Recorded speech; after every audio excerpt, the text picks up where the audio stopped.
कार्यक्रम के प्रायोजक हैं श्री मदन भाई रेखाबेन हुमड़, रूपेन प्राची हुमड़, अनगवीर आर्शवीर हुमड़, रिक्ता विशाल सेठी, आरिका अर्जुन सेठी। उपस्थित भव्यात्मा देव शास्त्र गुरु, सम्यक दर्शन, सम्यक ज्ञान और सम्यक चारित्र, जिनेन्द्र देव के दर्शन से सम्यक दर्शन, जिनवाणी की वंदना, आराधना, उपासना, पठन और पाठन से सम्यक ज्ञान और गुरुओं की सन्निधि सत्संग के साथ ही प्राप्त होता है सम्यक चारित्र। हमने जब से होश संभाला है तब से देव शास्त्र गुरु के प्रति हमारे मन में जो भक्ति का भाव पैदा और हमने जान लिया है, हमने मान लिया है कि भगवान जिनेन्द्र के अलावा इस धरती में देव महादेव तो है, लेकिन देवाधिदेव सिर्फ भगवान जिनेन्द्र हैं, जिनके चरणों की आराधना सतेंद्रों के द्वारा होती है। किनके द्वारा? सतेंद्रों के द्वारा, अर्थात जिनके चरणों की वंदना 100 के 100 इंद्र प्रतिदिन करते हैं।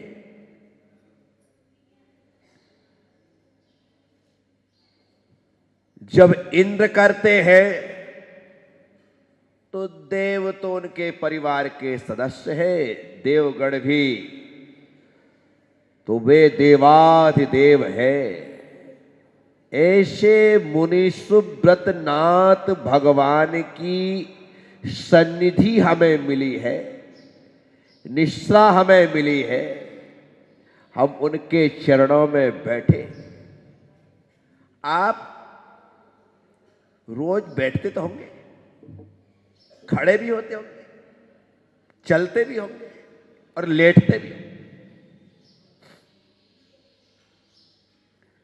और दिन भर में ना जाने कितनों के साथ बैठना होता है। अपनों के साथ होता है, परायों के साथ होता है, अच्छों के साथ होता है, बुरों के साथ होता है, सबके साथ बैठना होता है। प्रतिदिन हम दिन भर में ना जाने किस किस के साथ बैठते हैं, लेकिन सौभाग्यशाली होते हैं वे जो दिन में एक बार थोड़ी देर भगवान जिनेन्द्र के साथ बैठते हैं। हम सौभाग्यशाली है कि हमें भगवान के साथ बैठने का अवसर मिला। हम सौभाग्यशाली है कि हमें गुरु के साथ बैठने का अवसर मिला।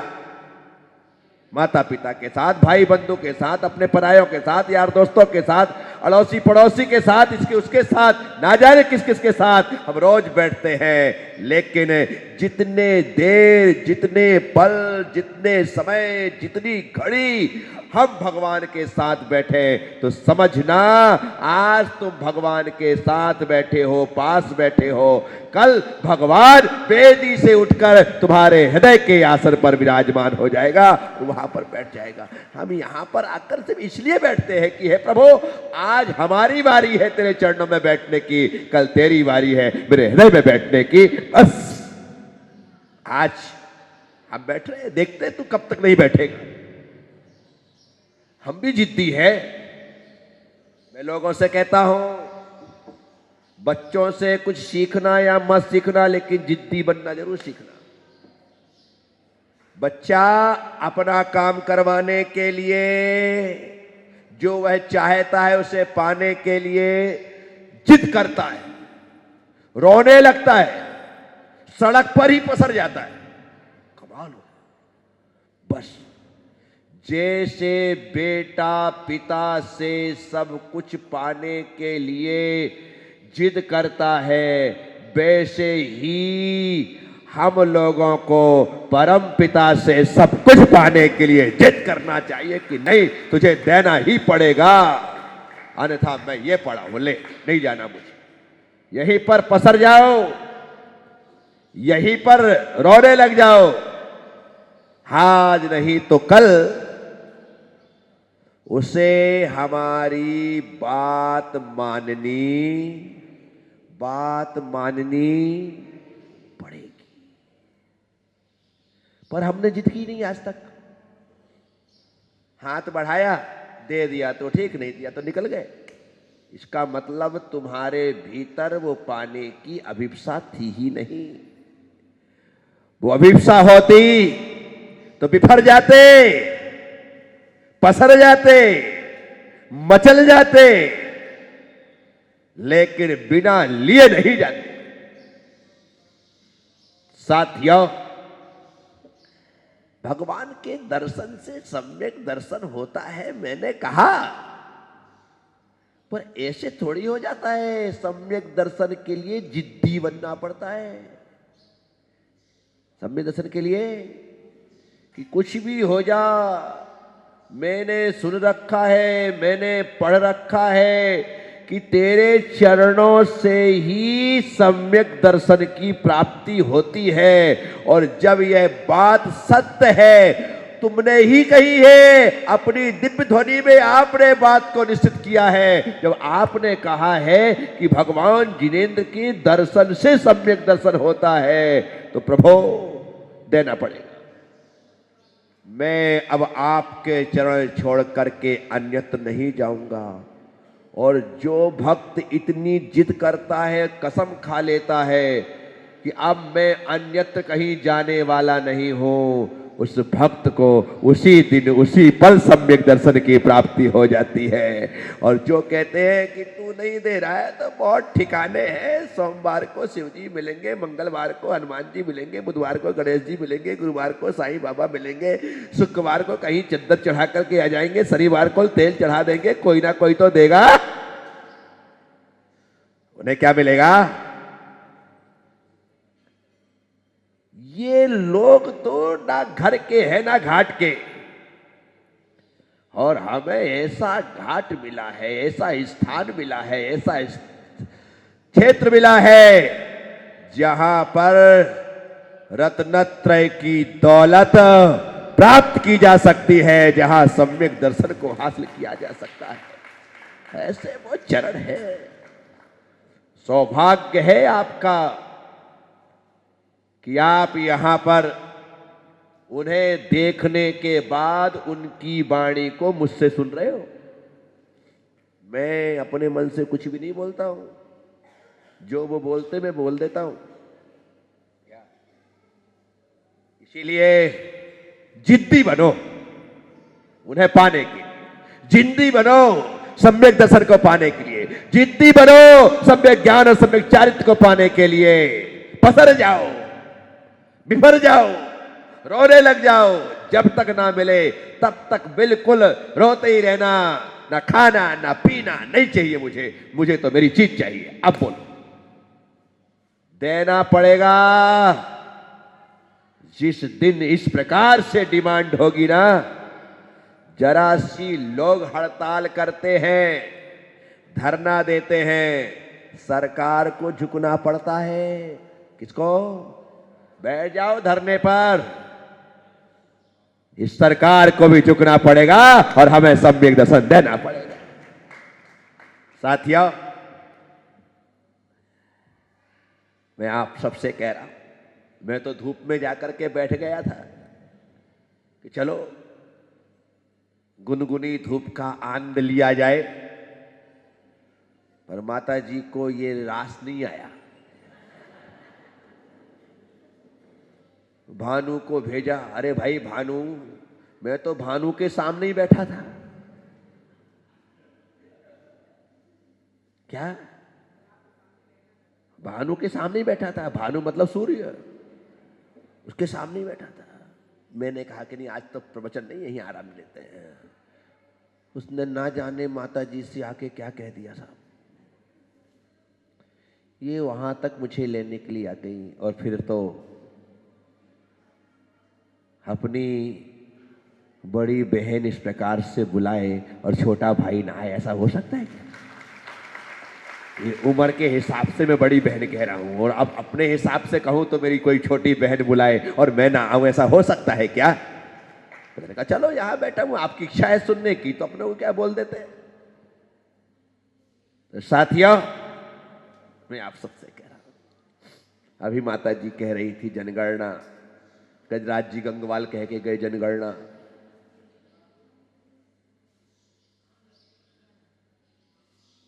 दो 2011 के बाद अब जनगणना का वक्त आया है। वैसे 21 में ही होनी थी, कोरोना आ गया और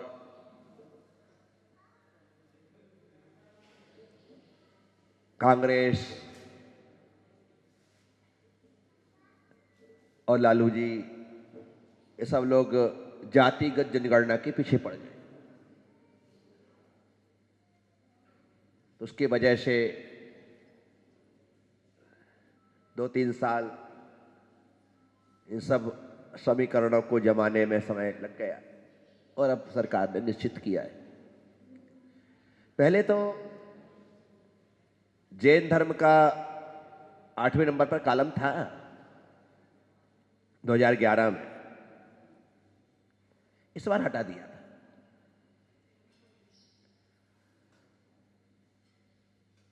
अब हटाने का कारण क्या था पता नहीं, अन्यथा पहले कॉलम में हिंदू है, दूसरे में मुस्लिम है, तीसरे में ईसाई है, चौथे में हिंदू मुस्लिम सिख है, 5वें में बुद्धिस्ट है, ये सब के नाम हमारा हटा दिया गया था।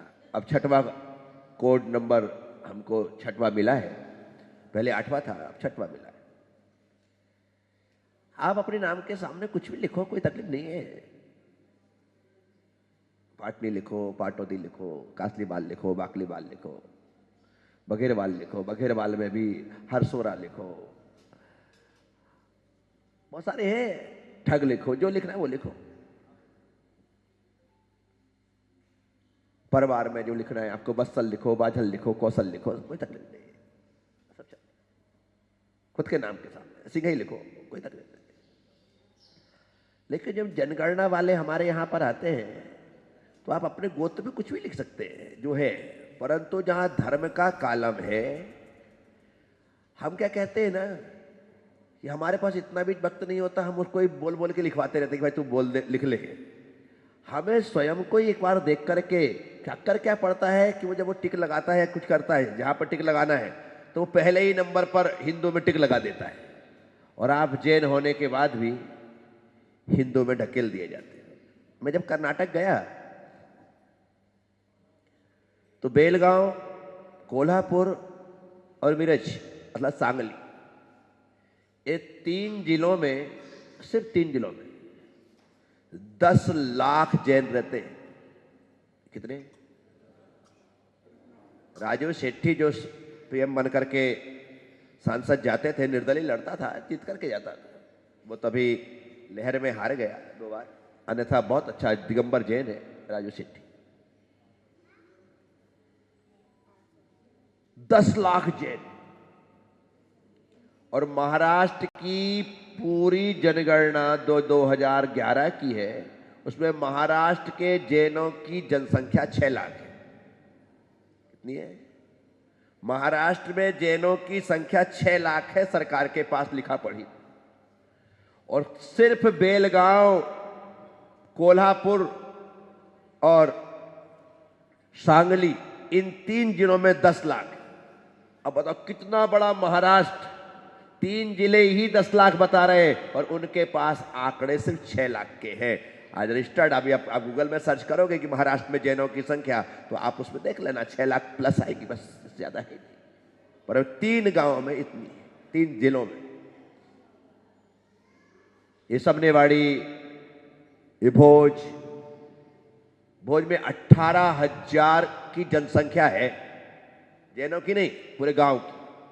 जहां मैंने 2 चतुर्मास किया, 18,000 वहां की गांव की जनसंख्या है। 18,000 में 10,000 जन रहते हैं। कितने? सद लगाए आप जाओ तो वहां 8-10 हजार जैन रहते हैं, समनेवाड़ी जाओ तो वहां 5-7 हजार जैन रहते हैं। ऐसे जैनों की संख्या है, हजारों की संख्या, कोई कमी नहीं। बस वो किसान हैं, रहते इस प्रकार के हैं। जैसे माता जी ने कहा कि गोत्र आदि, तो मैं वहां रह करके आया। महाराज जी मुराबट्टे थे, वो हमारे दूसरे हमारे धरणगुत्ते थे। अब लिखते धरणगुत्ते, मुराबट्टे, पाटिल है।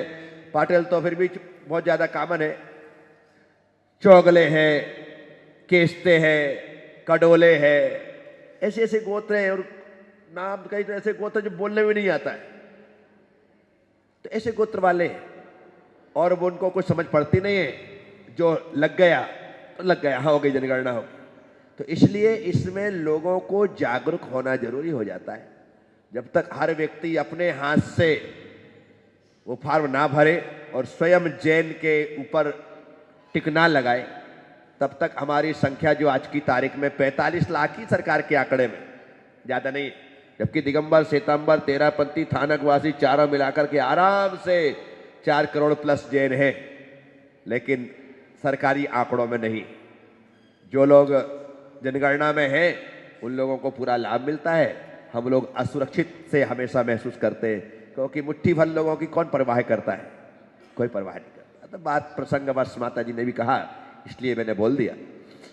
सच्चाई यही है, हर व्यक्ति को हर एक कार्य के लिए जागरूक होने की बहुत ज्यादा आवश्यकता है। और वो जागरूकता आएगी तभी जाकर के हम अपना संख्या बल जब दिखाएंगे, तब सरकार हमारी आवाज को सुनती है। बिना संख्या बल पर हमारी कोई आवाज सुनने वाला नहीं होता है। तो स्वस्ति धाम में आना हुआ और यहां के कण कण में आनंद है। कहीं भी रहो, कहीं भी बैठ जाओ, पूरा आनंद से भरा पूरा यह क्षेत्र है। भगवान मुषुतनाथ की दिव्यता हर कण कण में यहां पर बसी हुई है, उनकी खुशबू यहां पर है। इस कार्यक्रम के प्रायोजक हैं श्री मदन भाई रेखाबेन हुमड़, रूपेन प्राची हुमड़, अनगवीर आर्शवीर हुमड़, रिक्ता विशाल सेठी, आरिका अर्जुन सेठी।